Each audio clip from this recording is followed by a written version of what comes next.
نکاح کے وقت ساشا کے پاس مسنا اور فاتینہ دونوں موجود تھیں۔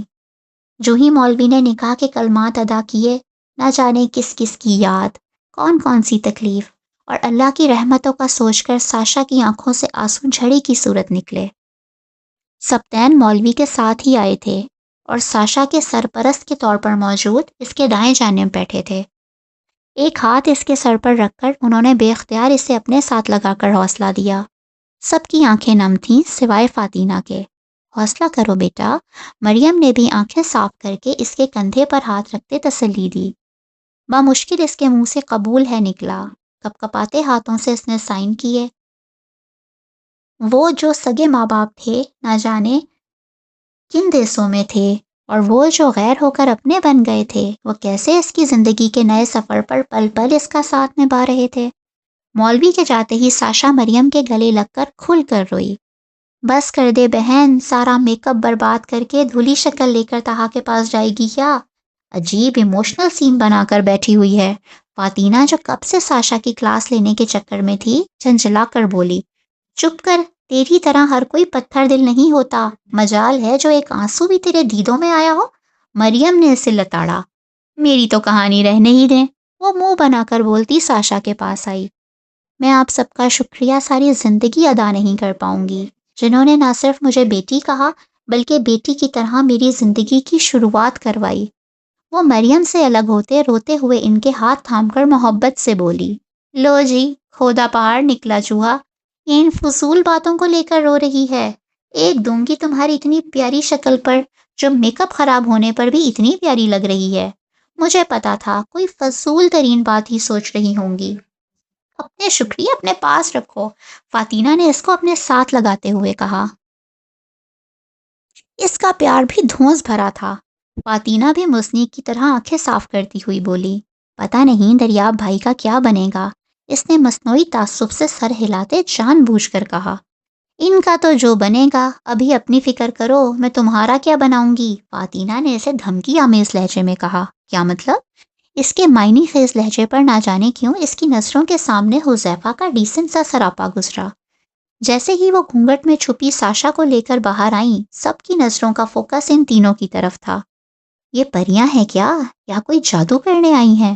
جو ہی وہ ساشا کو طہا کے قریب سٹیج پر بٹھا کر اتریں، سامنے کھڑے وسیع نے ان دونوں کو دیکھ کر خوشگوار لہجے میں کہا، شکر پریاں کہہ دیا، شکر پریاں کہہ دیا، چڑیلیں کہتے تو پھر آپ کی خیر نہیں تھی۔ فاتینہ نے چوٹ کی۔ نہیں، ابھی مجھے بھری جوانی میں گنجا نہیں ہونا، اور آپ دونوں تو ویسے بھی کیل کانٹوں سے لیس ہیں، کہیں مجھ غریب پر ہی استعمال نہ کر دیں۔ اس نے ان کی جیولری اور نیلز کی جانب اشارہ کرتے ہوئے کہا۔ آج پھر حذیفہ کو وہ پیاری سی لڑکی اور پیاری لگی۔ وہ ہمیشہ سے نازک سی لڑکی سے شادی کرنے کا خواہش مند تھا، اور موزنا اسے اپنے آئیڈیل کے مطابق لگی۔ اس نے جلد ہی فاتینہ سے بات کرنے کا سوچا۔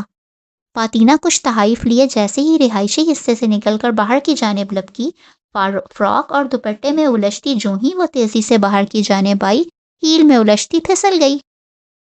جو ہی نظریں سامنے گئیں، اندر آتا دریا وہیں پر رک کر شریر نظروں سے اسے دیکھ رہا تھا۔ فاتینہ نے خون خوار نظروں سے اسے ہنستے دیکھا۔ اس بندے سے تو کسی اچھے کام کی توقع کی ہی نہیں جا سکتی۔ جو ہی وہ اٹھی، بجائے اسے اٹھانے کے وہ اس کے ہاتھ سے گری چیزیں سمیٹ کر اسے پکڑانے لگا۔ بہت شکریہ، یہ میں خود بھی اٹھا سکتی تھی، وہ تڑک کر بولی۔ ارے، یہ تو غصے میں نظر آ رہا ہے۔